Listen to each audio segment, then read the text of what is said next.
Hi friends, ఈ పుష్పాన్ని ఎప్పుడైనా చూసారా? ఇవి ఎక్కువగా శివాలయం ఉన్న ప్రాంతాల్లో ఉంటాయి. వీటిల్ని శివలింగ పుష్పాలు లేదా నాగమల్లి పుష్పాలని కూడా అంటారు. ఈ పుష్పాల మధ్య భాగం పడగ విప్పిన సర్పంలాగా ఉంటుంది.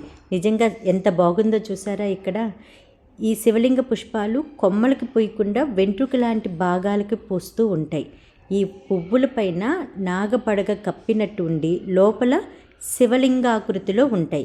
ఈ పుష్పాలు ఎంతో చక్కని పరిమళాన్ని వెదజల్లుతూ ఉంటాయి. ముఖ్యంగా శివుడికి ఇవి ఎంతో ప్రీతికరమైనవి. ఈ పుష్పాలతో శివుణ్ణి పూజించడం ప్రతి భక్తునికి ఒక వరం లాంటిది. శివలింగ పుష్పాలను ఏ దేవునికైనా సమర్పించేటప్పుడు తలపైన లేదా భుజస్కంధాలపైన మాత్రమే సమర్పించాలంట. ఈ విధంగా శివలింగ పుష్పంతో పూజలు చేస్తే కోరిన కోరికలు నెరవేరుతాయంట.